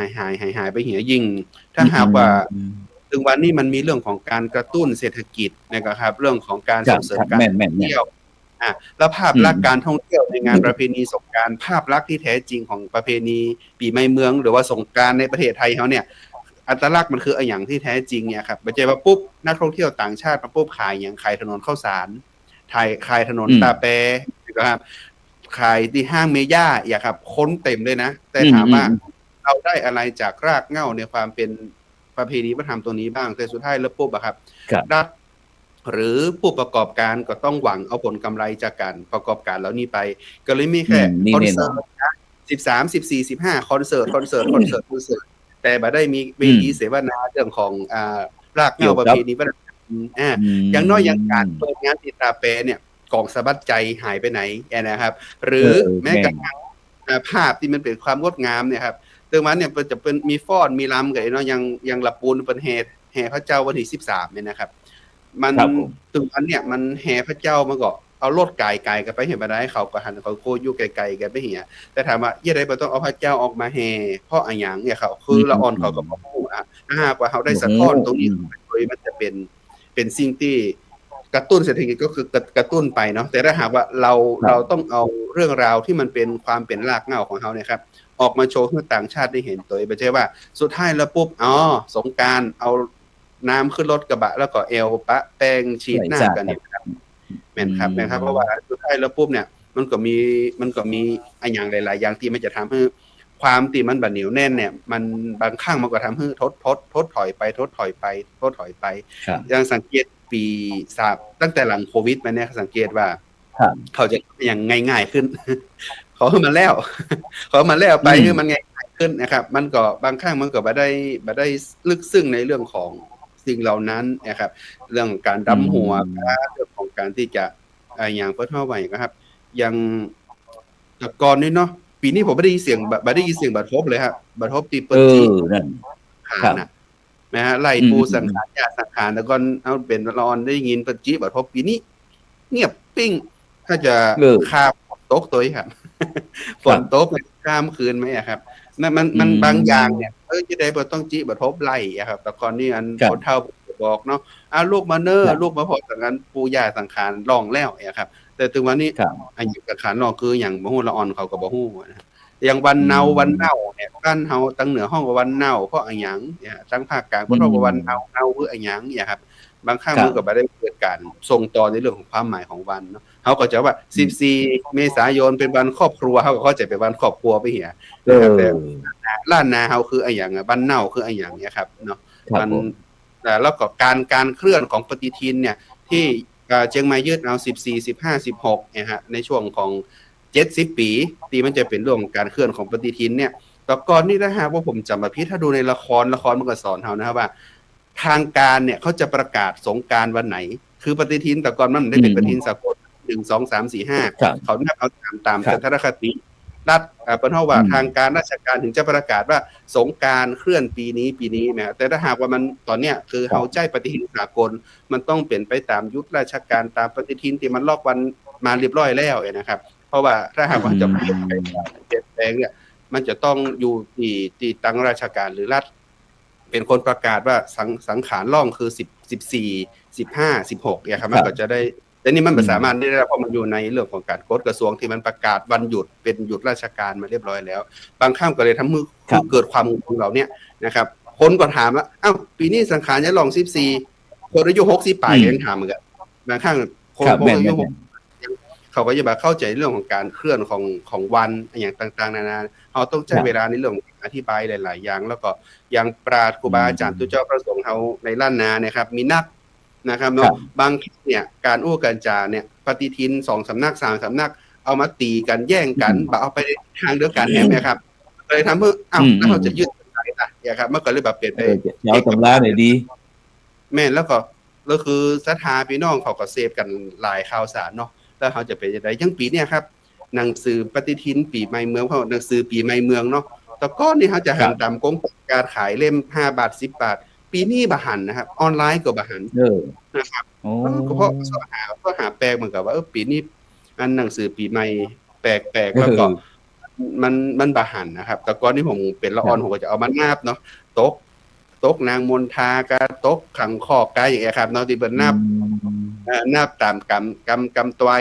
ยนะครับมันมีในหนังสือปีใหม่เมืองหมดแต่ช่วงหลังนี่เฮาบ่หันละเฮาจะหันของสำนักของมช.ออกขึ้นมาแค่ว่าอันหันหน้าไปทางใดเวลากี่โมงอันเหียนะครับแต่เฮาเลือกอื่นๆที่มันอยู่ในหนังสืออันปีใหม่เมืองมันหายไปหลายปีแล้วครับผมคิดว่ามันเรื่องแล้วเนี่ยมัน บัจเจว่าจะพ่อแค่อันคนเฒ่าคนแก่เนาะอย่างผมเนี่ยเกิดในยุคกลางเนี่ยเขาก็จะหันหลายๆอย่างที่มันเกิดขึ้นอยู่แต่ถ้าหากว่าอ่อนอายุหลังๆมาเนี่ยครับเขาก็จะบ่หันอย่างสิ่งเหล่านี้ไปมันจะหายไปเลย อนาคตก็จะหายไปแน่นอนอย่างที่ผมมองอย่าง ไป นั้น เรื่อยๆครับ ครับ ครับนี่ครับนี่ท่านอาจารย์พระมหานุวัตรทิต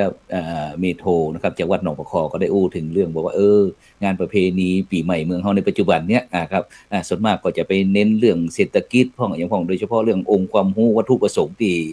บรรพบุรุษบรรพชนของเราได้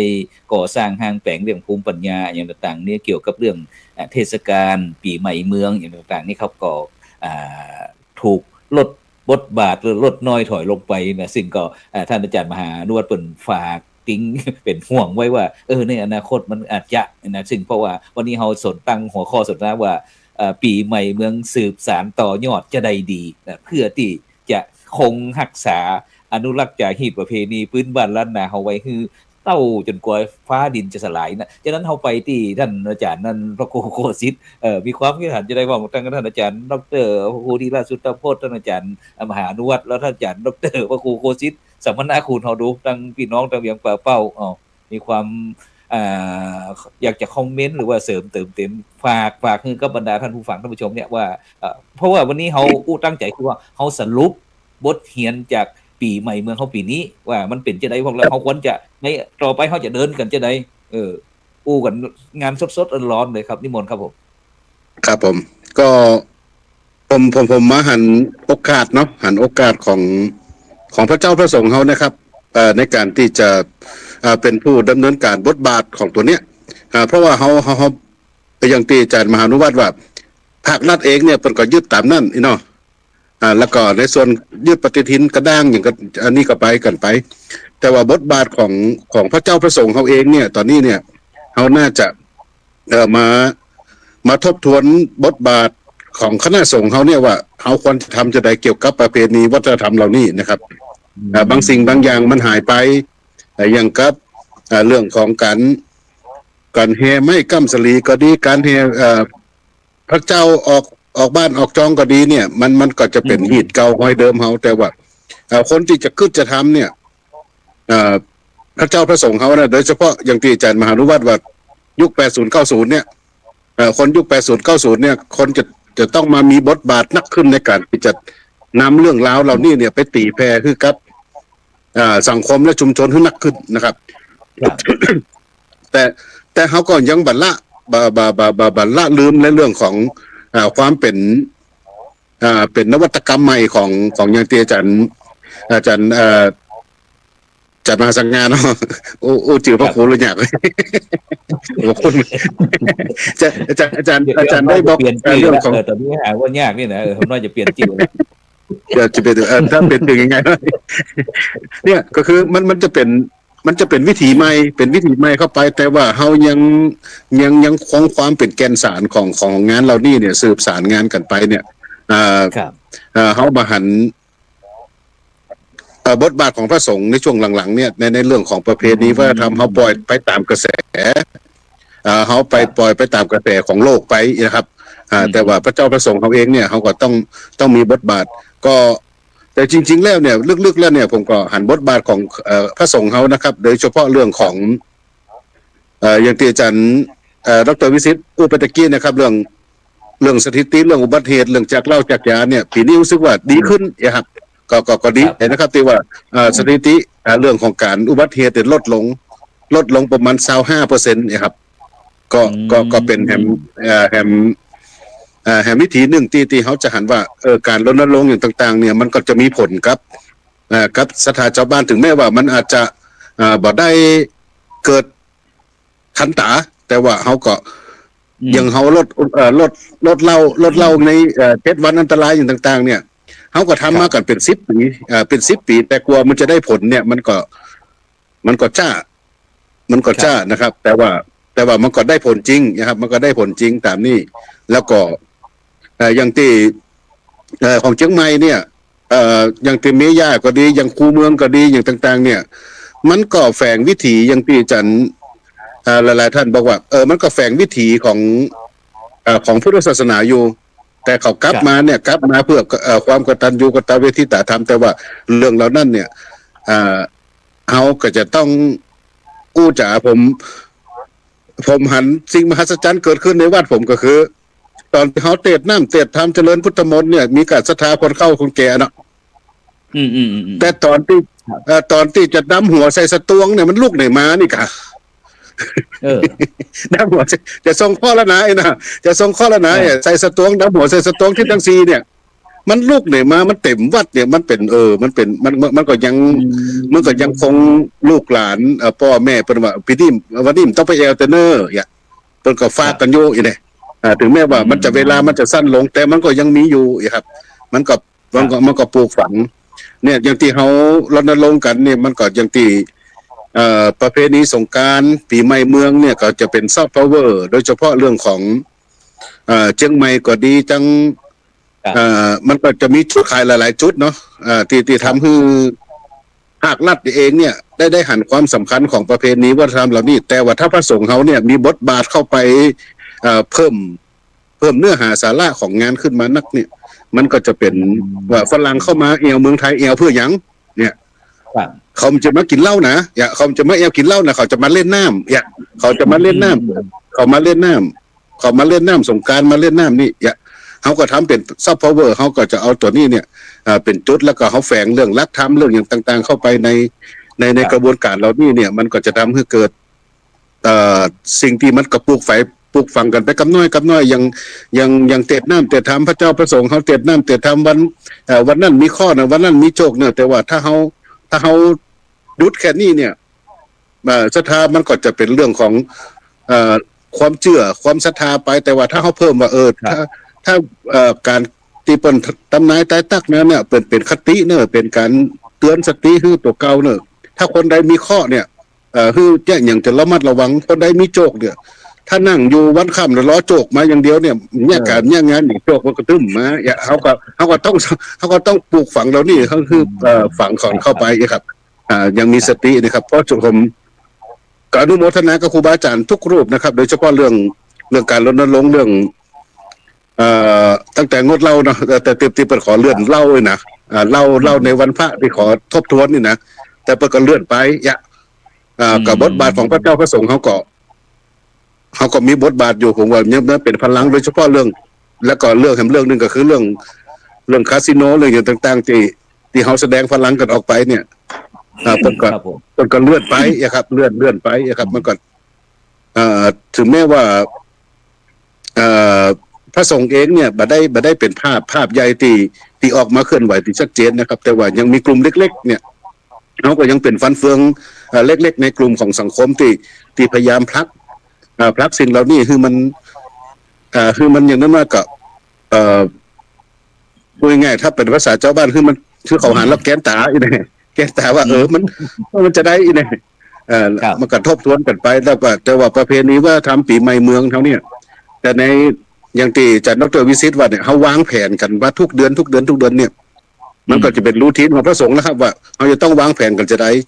เนี่ยอย่างไรแล้วก็ในส่วนของสังฆะเขาเนี่ยกลุ่มสังฆะเขาเนี่ยเขาก็ต้องมาวางแผนแล้วว่าเขาจะรณรงค์กันเรื่องหยังนะครับช่วงนี้เขาจะเล่นเรื่องนี้แล้วช่วงนึงเขาจะอู้จากันเรื่องใดเขาวางแผนกันตั้งแต่เป็นปีตั้งเป็นเดือนไปเนี่ยมันก็จะได้มากได้ผลนักขึ้นนะครับอันนี้ผมคิดว่าประเพณีปีใหม่เมืองหรือประเพณีต่างๆที่เกี่ยวข้องกับพุทธศาสนาหรือเกี่ยวข้องกับชุมชนสังคมเขาเนี่ยพระสงฆ์พระสังฆครูบาอาจารย์เนี่ยจะต้องมีบทบาทนักขึ้นในสังคม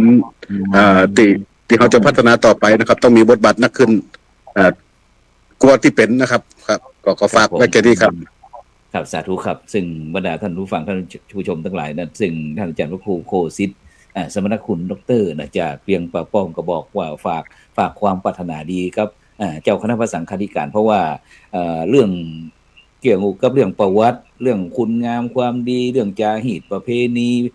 ของพื้นบ้านและนาเทศกาลต่างๆนี่สมมติเพิ่นก็จะมีความ เกี่ยวพันเกี่ยวดอง เกี่ยวกับเรื่องพระพุทธศาสนาเฮาบอกว่าจะเป็นวัดวาอารามอย่างต่างเป็นศูนย์การเรียนรู้หรือว่าการศูนย์อนุรักษ์รักษาอย่างต่างๆเหล่านี้ซึ่งตรงนี้เป็นบทบาทสำคัญที่พระสงฆ์เฮาเคยมีความสำคัญตั้งแต่อดีตมาฉะนั้นท่านอาจารย์ดร.วิสิทธิ์ครับอันโดยเฉพาะอย่างปีหน้าอย่างที่ปีนี้เฮาจะสรุปกันบอกว่าปีใหม่ปีนี้ของเฮาจุดแข็งตรงนั้นจุดด้อยมันตรงนี้เฮาอยากจะเหมือนก็อาจารย์บอกว่าเฮามีการวางแผนวางแมปวางแผนวางอย่างต่างๆเพื่อที่จะเดินไปแบบว่าที่เฮาได้ตั้งหัวข้อว่าสืบสานและต่อยอดจะได้ดีนะครับอาจารย์ครับอาจารย์ว่าอันมันจะเสริมเติมเต็มจะได้พ่องครับปีนี้จะเป็นปีหน้านี่เองนะก็เริ่มต้นจากที่ต่อจากอาจารย์พระครูโคสิทธิ์แล้วกันก็คือ ผมก็มองว่าต้องกลับมาทบทวนตัวเก่าเนี่ยสิว่าสำคัญเพราะว่าเมื่อใดก็ตามที่หนึ่งเนี่ยเฮากลับมาทบทวนแล้วเฮาก็ต้องรู้ว่าเฮาจะเดินจะได้ไปต่อฉะนั้นเฮาบ่สามารถจะไปบอกว่าคนนั้นจะต้องทำอีกคนนี้จะต้องทำอีกเพราะมันเป็นวิถีแห่งการเปลี่ยนแปลงฉะนั้นแต่ละยุคและสมัยเนี่ยบทบาทของความเป็นพระเฮาก็มีหน้าที่ที่จะต้องรักษาธรรมนูญวัฒนธรรมประเพณีหลักคำสอนเพื่อจะส่งไม้ต่อให้กับคนรุ่นต่อไป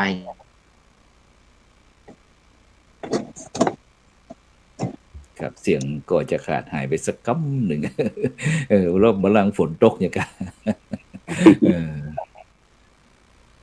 ครับไปที่เดี๋ยวขออนุญาตไปที่ท่านอาจารย์พระครูธีรสุทธพจน์ก็ได้ครับเนาะครับท่านอาจารย์ครับอาจารย์ในมุมมองของอาจารย์ครับเรื่องการที่เขาจะสืบสานต่อยอดรักษาจารีตประเพณีคือมันอยู่กู่เมืองนานโดยเฉพาะมุมมองของอาจารย์ครับอาจารย์อยากจะเสริมเติมเต็มตรงไหนครับตรงนี้จุดครับผมได้ยินนะครับเนาะครับชัดเจนครับได้ยินชัดเจนครับผมมองว่าวันหนึ่งเนี่ยถ้าพระสงฆ์เรายังคงทำหน้าที่เนาะแล้วก็สั่งสมภูมิรู้ภูมิธรรมและก็ภูมิปัญญาที่เรามีอยู่แล้วก็ดูของดีที่เรามีแล้วก็สามารถนำมาพัฒนาการเอาไปว่าท่านอาจารย์พระครูโคสิทธิ์ก็ดีท่านอาจารย์พระครูปาอันโสพลก็ดีเนี่ยครับแม้กระทั่งอาจารย์มิสิทธิ์เนี่ยถามว่าได้อยู่ที่วัดพระสิงห์เห็นพัฒนาการแห่พระสิงห์ก่อนครับในสมัยหลวงปู่เล่าว่าใดเนาะแต่ก่อนพระสิงห์เนี่ยอยู่ถ้ำน่ะสมัยหลวงปู่พระอุบาลีนี่พอเสร็จงานวันที่15เสร็จปุ๊บเนี่ยทันทีที่แห่พระสิงห์กลับเข้าอุโบสถเนี่ยเพิ่นจะเก็บพระสิงห์ไว้ในถ้ำเลยและตลอดระยะเวลาจากนี้ไปจนกว่าจะถึงเดือนเมษายนเนี่ยคุณมันมีทางได้หันพระสิงห์เลยดังนั้นบางที่ก็จะโล่งมดบางปีก็จะซ่อองค์อื่นมาตั้งแทนแล้วก็รูปที่ปรากฏเนี่ยครับเพื่อมีองค์แทนและหลายคนว่าพระสิงห์องค์นี้หายไปไหนจริงก็ได้หายไปไหนเพราะว่าเฮาไม่ได้มีกลับบันทึกต่อเนาะแต่หลวงปู่เพิ่นก็หลวงปู่หนูเนี่ยท่านบอกว่าท่านเห็นความลำบากของคนที่ยกเข้ายกออกแล้วคนทำหน้าที่เนี่ยต้องเป็นผู้ว่าหรือรองผู้ว่าต้องเป็นนายกเทศมนตรีหรือรองเนี่ยคือต้องเป็นผู้ใหญ่ที่มีหน้าที่บริหารเท่านั้นนะที่จะต้องเข้าไปนิมนต์พระสิงห์ออกถ้ำครับท่านก็หลังจากที่สิ้นหลวงปู่พระอุบาลีท่านขึ้นเป็นเจ้าอาวาสและมีการอาราธนาพระสิงห์ออกมาแห่ท่านบอกเลยว่าไม่ต้องเข้าแล้วตั้งไว้ตรงนี้เลยเพราะท่านหนึ่งญาติโยมหลายคนเนี่ยนอกจากลำบากแล้วมือไม้แตกเพราะว่าผู้บริหารหลายๆท่านเนี่ยบักคุ้นเคยกับพื้นที่ครับและการยกพระเจ้าถ้าคนบักเคยนี่บาดเจ็บนะเรามือเธอกันหมดอันนี้อันหนึ่งเนาะแล้วหลวงปู่ว่าหลายคนเดินทางมาจากต่างประเทศเดินทางมาจากต่างจังหวัดเดินทางมาจากต่างอำเภอและการเดินทางยุคอดีตเนี่ยมันลำบากกว่ายุคปัจจุบันแล้วตั้งใจมาไหว้พระสิงห์แต่บหันต้องรอปีหน้าแล้วมันอาจจะไม่ได้ไหว้แห่งแต่เลยตลอดชีวิตโอ้โหอย่างว่าบทตอนได้เนาะครับฉะนั้นหลวงปู่ท่านเลยว่าไม่ต้องเอากลับเข้าแล้วไว้ตรงนี้แต่ว่าวิธีเนี่ยตุเจ้าเปิ้ลยังคงเก็บนะครับแต่ว่าแม้ว่าพระสิงห์ไม่ได้เข้าอยู่ในถ้ำแล้วแต่ว่ายังคงอยู่ในพื้นที่เดิมถ้าว่าไปเนาะยังครอง ความเป็นพระพุทธสิหิงอยู่แล้วพอมาในยุคหลายๆปีเนี่ยจากอัญเชิญพระสิงห์ขึ้นรถแล้วก็เป็นเรื่องของทางการละพระสิงห์ขึ้นรถเป็นเรื่องทางการละแล้วตู้เจ้าไปเตียวในขบวนนะครับโดนตำนี้นะแม่นได้ลงข่าวแผ่นซ้ำแล้วก็ครั้งหนึ่งเนี่ยผมจำได้ว่าหลวงพ่อวัดศรีบุญเรืองเนี่ยหลวงพ่อเทพเขาเนี่ยนะหลวงพ่อพันเขาเนี่ยเนาะพันเทพเนี่ยเพิ่มมาว่าไปหาไปบักเพิ่นเอาผ้ามาแห่แล้วก็เป็นประเพณีของบ้านเมืองตู้เจ้าเมาแออย่างบอกมาให้ออกหลวงพ่อเป็นตู้เจ้าตนเดียวนะที่ออกแล้วเขาก็โดนน้ำแล้วก็โดนตำนี้นะครั้งแรกๆนะว่าเป็นตู้เป็นเจ้ามายุ่งกับเป็นอย่างแต่ผ้าของเบิ้ลน่ะแต่หลังจากหลวงพ่อมรณภาพไปแล้วเนี่ยผมอันนี้ต้องชื่นชมนะว่าที่วัดพระสิงห์เนี่ยมีปรากฏการณ์นอกมีจากเดิมยกออกมาปุ๊บเป็นเรื่องของทางการครับเกิดการพัฒนารูปแบบวัฒนธรรมประเพณีมีขั้นตอนที่มีความละเอียดอ่อนมากขึ้นพระพุทธสิหิงค์เนี่ยถูกปฏิบัติในฐานะพระพุทธรูปประจำบ้านประจำเมืองครับผมผู้ใหญ่ต้องมาอาราธนาขึ้นถ้าเอาขันขึ้นไปต้องไปส่งน้ำต้องนำพาแล้วหลวงพ่อในฐานะพระสงฆ์เนี่ยหลวงพ่อท่านก็จะถือพานนำหน้าและกับปัจจุบันเนี่ยยิ่ง2-3 ปีที่ผ่านมาเนาะเราเห็นพัฒนาการเลยว่าคนหนุ่มคนสาวที่เรียนจบมหาวิทยาลัยที่เราคิดว่าคนเหล่านั้นจะไม่กลับมาแต่กลับกลายเป็นว่าข้าวของเครื่องใช้อุปถากพระสิงห์เนี่ยเกิดการฟื้นฟูโดยการค้นคว้าศึกษาข้อมูลที่มีอยู่ดั้งเดิมแล้วถูกเก็บมาสานต่อโดยคนรุ่นใหม่นะครับไม่ใช่คนรุ่นเก่านะครับผมเพราะฉะนั้นขอให้องค์ความรู้มันยังอยู่แล้วเกิดการสืบสานเกิดการมาเก็บมาต่อยอดและปัจจุบันหลวงพ่อทำได้ละเอียดอ่อนมากกว่าคือนอกจากแห่ไปจนจบแล้วหลวงพ่อท่านจะนำนะตอนไปแห่ได้แล้วก็ในคณะด้วยกันทุกคืนต้องให้ผู้ช่วยเจ้าวาดพระอารามหลวงเนี่ยออกไปอุปถากและดูแลผู้สิงห์เหมือนกับไปเฝ้าไปดูแลไปพัดไปดีไปอย่างผมว่ามันเป็นภาพที่มีความละเอียดนะมีความละเอียดมีความเป็นขั้นตอนแล้วก็ถูกถ่ายออกไปให้คนได้เห็นว่าทุกคืนมีการดูแลพระพุทธสิหิงค์นะแล้วพอถึงเซตวันเนี่ยแต่ก่อนนี่ก็คือจะเข้าไปไม่ได้แต่ว่าเมื่อเดียวมีพิธีอาราธนากรรมด้วยนะ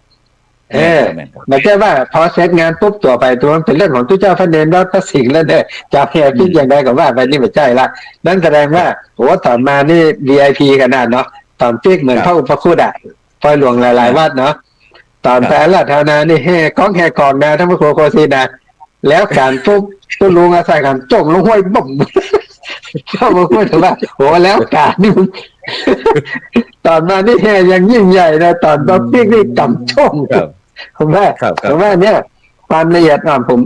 ผมเห็นพัฒนาการและผมเห็นคนแล้วถ้าพิธีมันเริ่มละเอียดอ่อนเนี่ยนะอาจารย์ของดีเนี่ยมันไม่ใช่ว่าดีภายในวัน2 วันครับ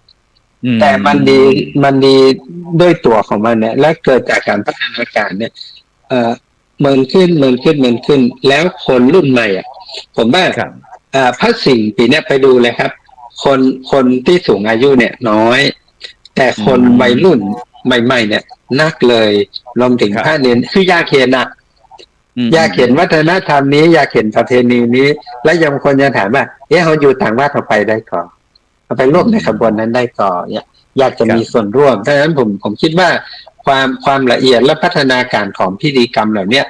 มันไม่ใช่เรื่องที่หลายคนอาจจะบอกว่ามันเกินเลยหรือมันนักล้ำไปในวิถีของพุทธนะแต่ผมว่าวัฒนธรรมหรือว่าประเพณีเนี่ยมันเหมือนการทานอาหารจะได้ครับทานอาหารจะได้คือระดับเฮาเนี่ยตักใส่บาตรนั่งกินยังไงก็ได้นะแต่พอเราปฏิบัติกับหลวงปู่หลวงพ่อในฐานะเจ้าคณะเจ้าหน้าอำเภอเจ้าหน้าจังหวัดหลวงพ่อเจ้าหน้าภาคหลวงพ่อเจ้าหน้าหนสมเด็จพระราชคณะถามว่าแจกข้าวหอมกันได้ก่อนวันนี้ไปดูแลเรื่องศีล 5ไปตัวสำนักเนี่ยหลวงพ่อมากับแจกข้าวหอมคนละห่อผมว่ามันต้นกับบ้าอย่างนะแต่เรารู้สึกว่า พอปฏิบัติกับพระมหาเถระพอปฏิบัติกับครูบาอาจารย์มันควรละเอียดขึ้นเนาะพุทธสิหิงค์อยู่ในฐานะพระพุทธรูปประจำเมือง จึงถูกปฏิบัติโดยความละคือพิธีกรรมเนี่ยเริ่มมีความละเอียดอ่อนมากขึ้น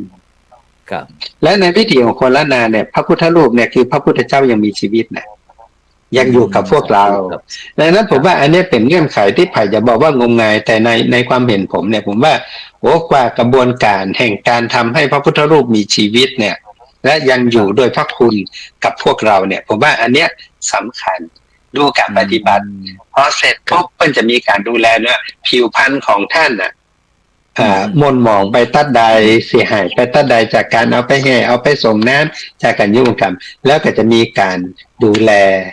ให้ท่านสดใสอยู่เสมอผมว่าสิ่งเหล่านี้มันเป็นความละเอียดอ่อนในพัฒนาการเมื่อพิธีกรรมมันถูกสานต่อแล้วมีความละเอียดอ่อนถูกบันทึกเป็นวิดีโอถูกบันทึกเป็นองค์ความรู้เก็บส่งไว้ผมว่าคนรุ่นต่อไปของพระศาสนาหรือของวัดพระสิงห์เนี่ยจะปฏิบัติได้ดีแล้วคนพิธีกรรมเหล่านี้จะไม่สูญหายผมมองอย่างนั้นนะฮะเพราะนั้นผมเรียกว่าพิธีกรรมถูกปฏิบัติที่ได้อย่างแยบยลและละเอียดอ่อนมากขึ้นแต่มีระยะเวลาที่ต่างกันเพราะวันนี้นะครับพิธีกรรมสงกรานต์ไม่ได้เปิดที่ประตูท่าแพนั่นเลยเหมือนถ้าเอากล่องสบายใจไปตีที่ห้างครับถ้ามันกลายเป็นว่าเริ่มต้นเนี่ยอันนี้ความเห็นผมนะผมเห็นภาพการเปิดประเพณีสงกรานต์เนี่ยเป็นวัดพระสิงห์ไปแล้วครับสำหรับประชาชนเปิดที่ลานท่าแพตรงเล่นน้ำตรงซุ้มครับแล้วก็วัยรุ่นเปิดมะค่ำที่เมียย่ามันกลายเป็นว่าสองมุมอะแล้วคนก่อนนักนะแล้วก็แบ่งเวลากันแต่หลวงพ่อผมกำลังรู้ว่าวัดพระสิงห์มีพระเจ้าฝนแสนห้าถ้ามาครูรู้กันเนี่ยครับผมแล้วพระเจ้าฝนแสนห้าเนี่ยหลวงปู่พระอุบาลีเนี่ยท่านจะลึกเอาไว้ว่าเมื่อใดที่บ้านเมืองแห้งแล้งขอให้ทุเจ้าพระเนรวัดพระสิงห์เนี่ยนำพระพุทธรูปองค์นี้ออกมาทำความสะอาดแล้วช่วยกันสวดสักการะบูชาปีนี้หลวงพ่อท่านก็เลยอาราธนาเอาพระองค์เนี้ยออกแห่กับพุทธสิหิงโตยอาจจะเป็นส่วนหนึ่งนะฝนตกบ่มโอ้ครับสาธุครับหลวงพ่อฝนแสนห้าครับผมว่าประเพณีพิธีกรรมเนี่ยมันจะถูกเก็บรักษาโดยตัวเราในวันและวัยของเราเข้าที่เข้าต่างแล้วครับนี่ท่านอาจารย์ดร.พระครูธีรสุตพจน์ก็บอกว่าเรื่องหลายท่านหลายคนอาจจะมองข้ามเรื่องพิธีกรรมเรื่องความละเอียดอ่อนในทางพุทธศาสนาเพราะว่าบางท่านคนบอกทำไปเถอะทำให้มันแล้วไปอย่างแต่ซึ่งอาจารย์ก็บอกว่านี่ความละเอียดอ่อนที่จะเป็นสิ่งที่จะสืบต่อพระพุทธศาสนาของเราโดยเฉพาะจากฮีตประเพณีก็เช่นเดียวกันที่ถ้าบอกคนรุ่นปัจจุบันนี้บ่ได้ศึกษาบ่ได้เปิดเผยต่างๆคือคนอนุชนคนรุ่นหลังได้ศึกษาก็ยากที่จะรักษาเช่นเดียวกันฉะนั้นมันมีความหลากหลายปีนี้อาจารย์บอกว่าได้พบหันการเปิดงาน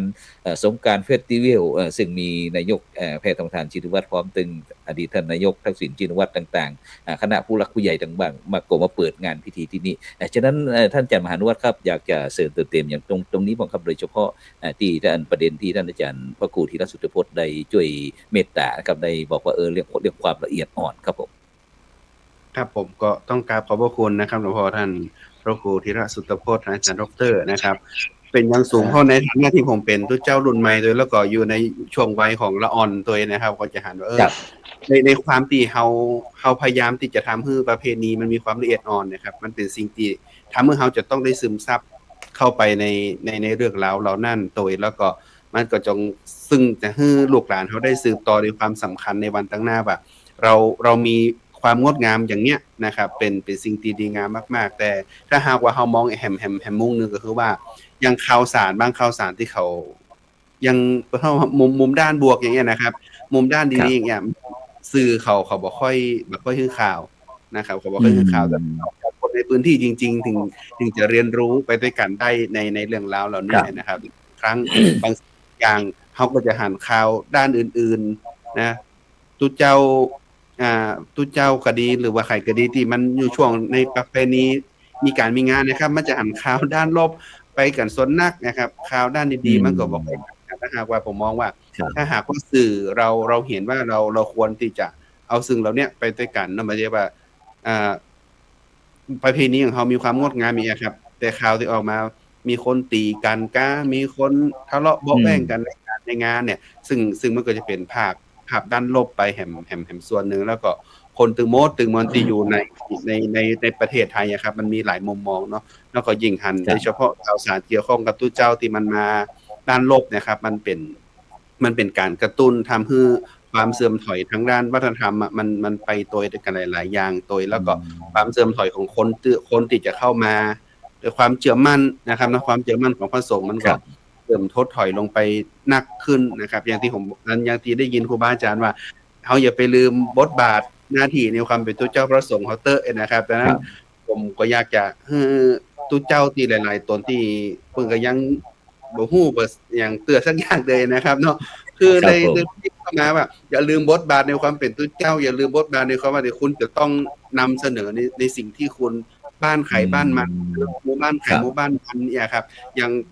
ในความเป็นในหัวในเวียงมาก่อนทำอย่างนึงในความเป็นทางบ้านถ้าหากว่าตัวเจ้าบทบาทเข้มแข็งบ่ก็ปล่อยคือไปเป็นไปตามกระแสสังคมแท้ๆเลยนะครับบางตีบางตาเฮาก็เลยเป็นดีเอ็นดูเพราะว่าบางตีอ่ะนั่นปหลวงเพิ่นจะเอาทำอย่างปหลวงนี่เปิ้นรักษาวัฒนธรรมขนาดเลยนะฮะแต่มาโอ้กับตัวเจ้ามักม่วนเนี่ยรู้สึกว่านะครับตัวทำมือโอ้ไปหมดแล้ว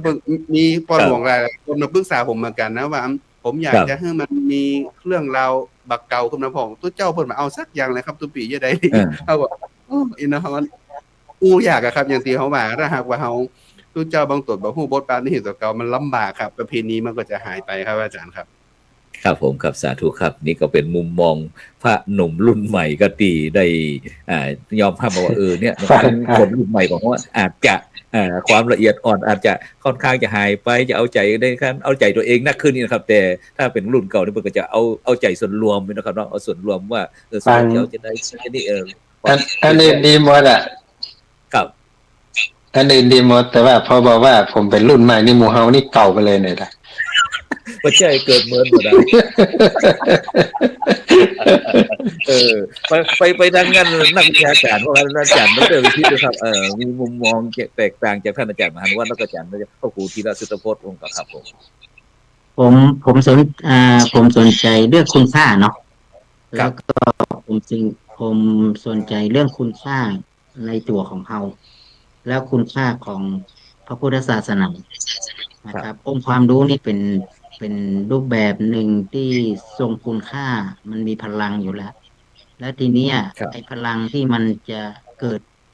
เกิดผลเนี่ยมันสู่การปฏิบัติฉะนั้นเวลาเรารักษาวัฒนธรรมหรืออย่างสักอย่างเนี่ยมันหลอมมันเป็นองค์มันเป็นการหลอมให้เราเนี่ยมีความสมบูรณ์ของความเป็นมนุษย์หรือเป็นคนล้านนาอย่างสมบูรณ์แบบฉะนั้นเราจะเอาแบบทางประเพณีทางอื่นมาเหมือนล้านนาเราบ่ได้ฉะนั้นในฐานะเราเป็นลูกหลานหรือว่าเรามีวัฒนธรรมแบบนี้เนี่ยเราก็มีความภาคภูมิใจของการหล่อหลอมตั้งแต่บรรพบุรุษของเรามาเราจะหันได้ว่าความละเอียดหรือว่าความที่เราจะรับเอาวัฒนธรรมแต่ตอนนี้เนี่ยมันเหมือนกับว่าเราเป็นยุคแห่งการผสมผสานพอเราผสมผสานไปแล้วเนี่ยเราบอกฮู้ที่มาว่าองค์ความรู้นั้นแล้วก็เป้าหมายแท้ๆเนี่ยมันคืออย่างฉะนั้นเราจึงมองว่าตอนนี้เนี่ยพื้นที่ที่หล่อหลอมพื้นที่เป็นวัฒนธรรมล้านนาตั้งแต่วัฒนธรรมการกินการอยู่เขาจะผูกพันกับพุทธศาสนาอยากแยกกันบ่ออกน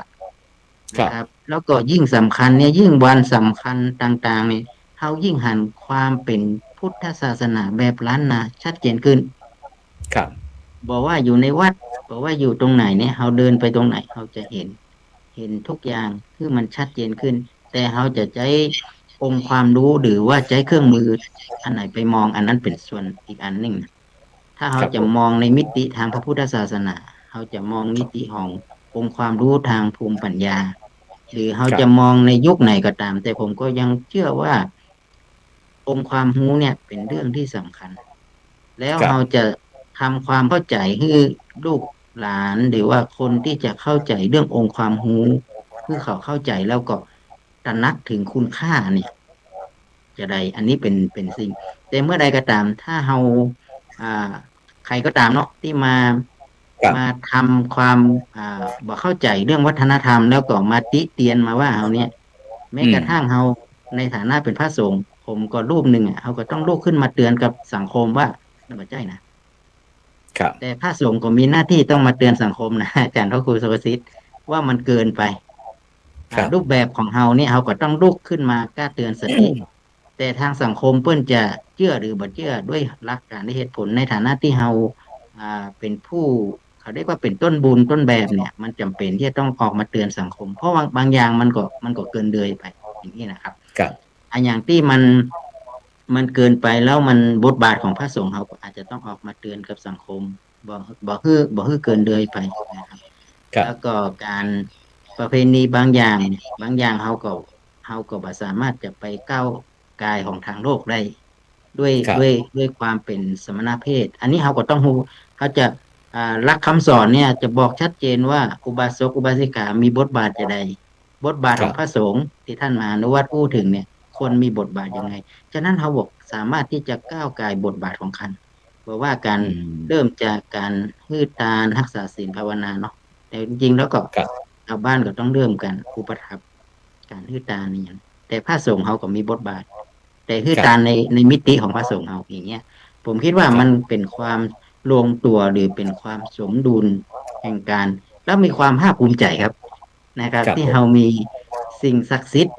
เรามีครูบาอาจารย์มีวัฒนธรรมที่หล่อหลอมเรามาเป็นตัวเป็นตนเราโดยเฉพาะยิ่งของความเป็นล้านนาความเป็นวัดวาอารามความเป็นสิ่งที่มันเกิดขึ้นนะครับที่เราอยู่เนี่ยผมคิดว่าเราต้องช่วยกันเห็นคุณค่าแล้วก็ตระหนักเรื่องนี้แล้วก็ช่วยกันดูแลรักษาเหมือนที่อาจารย์พระครูธีรสุทธพจน์บอกโอ้บางทีเราผมก็บ่ได้บอกมาฟังผมก็ใช่มันเป็นการสร้างหล่อหลอมแล้วส่งต่อมันส่งต่ออย่างปาณีตบ่ต้องบอกว่าต้องทำเด้อแต่ว่ามันเป็นการส่งต่อด้วยการปฏิบัติแล้วก็ให้เห็นว่าจริงๆแล้วมันควรจะต้องแยกส่วนขององค์ความรู้ที่มันเกิดขึ้นในวัดก็ควรจะเป็นต้นตำรับอยู่ในวัด